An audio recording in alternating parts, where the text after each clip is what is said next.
txiki, kueto prest? Egunon, hemen gaude egun bat berri osoekin. Prest momentu zoragarria bat gurekin pasatzeko. Goazen astera!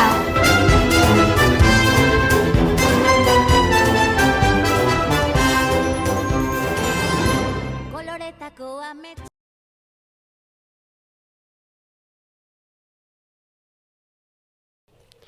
Gozea daukat, eta txokolatea nahi dut. Nira, txokolatea ez da oso osasungarria.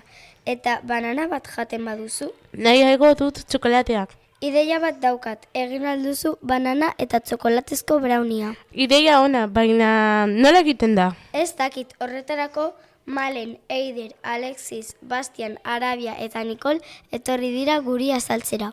Ze ondo, adien gongo naiz, eta gero etxean egingo dut. Kaixo, bananazko eta txokolatezko brownie da gure lehenengo errezeta. Adios, erraza da. Bananazko brownia egiteko hauek dira osagaiak.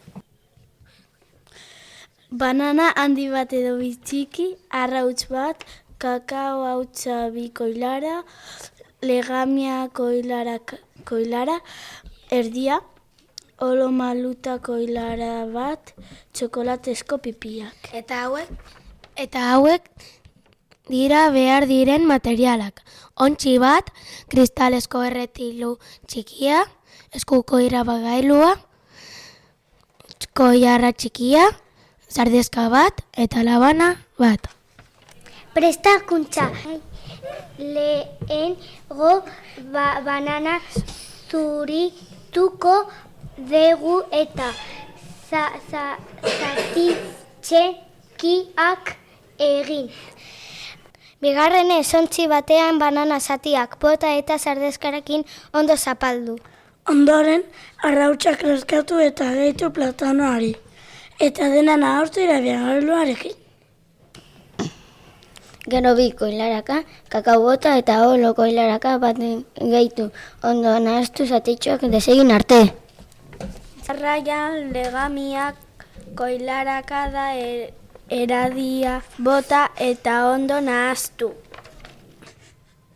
Orain bota nahazketa kristalesko erretiluari eta nahazketaren gainean txokolatezko pipiak. Azkenik, merkaunean sartu gerenezko potentziari 3 minutu. Eta orain disfrutatu! Hau izan da gaurko saioa. Urrengo saioan ikusiko gara. Hau txiki, kueto prest, podcasten!